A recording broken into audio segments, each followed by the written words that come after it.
Polythene দেখিনি হ্যাঁ একসাথে এত পলিথিন দেখিনি, এত অবস্থা, এত বিরাট একটা চালান যেটা পরিবেশ এটা কালো, এরপরে আছে সবুজ।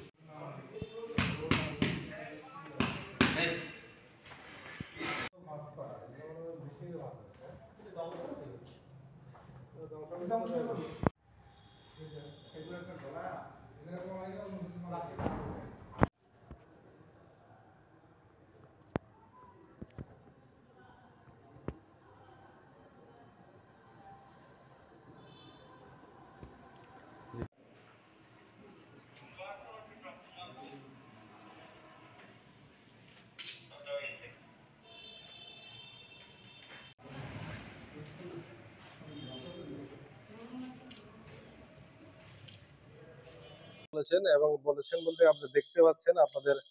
সামনে আমরা যেভাবে সাজিয়ে রেখেছি যে নিষিদ্ধ পলিব্যাগ, যে আসলে এটা এত বেশি পরিমাণ, এখানে আমি যদি আপনাদের কেজি হিসাবে একটা হিসাব দিই, এখানে আমার 6575 কেজি, আর এটা মন হিসাবে যদি বলি 165 মন। আর আমরা যেটা মূল্য হিসাবে আমরা দেখেছি এটার আনুমানিক মূল্য হবে 10 লক্ষ আহ আহ 10 লক্ষ আর সরি 8,10,000 টাকার এর অনুমান একটা মূল্য। তো আমরা যেভাবে এটা আসলে সন্ধান পেয়েছি, আমরা জব্দ করেছি এটা যখন আমরা গত রাত্রে আমরা সন্ধান পাই যে এখানে স্থানীয় শাহপুর গ্রামে জনৈক কৃষ্ণচন্দ্র সাহার বাড়িতে এটা মানে গুদামজাত করে রেখেছে।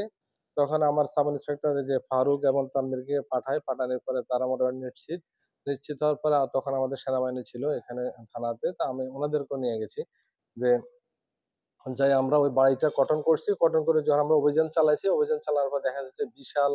গোডাউন, মানে পুরা বাড়ি কিন্তু একবারে পরিপূর্ণ হয়ে আছে পলিথিন, আমরা নিজেরা অবাক হয়ে গেছে দেখে। পরে আমরা এই এত রাত্রে আমরা লেবার সংগ্রহ করছি, তারপর 8-10 জন লেবার সংগ্রহ এবং 3টা ট্রাক সংগ্রহ করে সারা রাত্র কিন্তু আমরা এগুলা লোড আনলোড করে সকাল হয়ে গেছে আমাদের। এখন এই পরিমাণ আমরা গাঁজা যে যে যার দখলে তেমন যে ব্যবসায়ী, তার নাম হলো কৃষ্ণচন্দ্র সাহা, ওনার সরি হ্যাঁ এটা হলো বিভাগ আর কি নিষিদ্ধ কৃষ্ণচন্দ্র সাহা, পিতা মৃত হইলো রায়মন চন্দ্র সাহা, সাং হইলো শাহপুর। আর এখানে আপনারা জানেন যে এই আইনটা যে নিষিদ্ধ পলিথিন যেটা আইন ছিল 1975 সালের, যে 6 এর 6 ধারা মোতাবেক উৎপাদন, আমদানি, বাজারজাতকরণ, বিক্রয়, প্রদর্শন, মজুদ, ব্যবহার সবকিছু কিন্তু নিষিদ্ধ করা হয়েছে। এবং আমরা এই আইনের সাজা দেখতেছি যে 10 বছর, এটা একটা কারাদণ্ড সাজা আছে, বিজ্ঞ আদালত যেটা নির্ধারণ করে সেটা আদালতের বিষয়। তো এখন আমরা এই পরিমাণ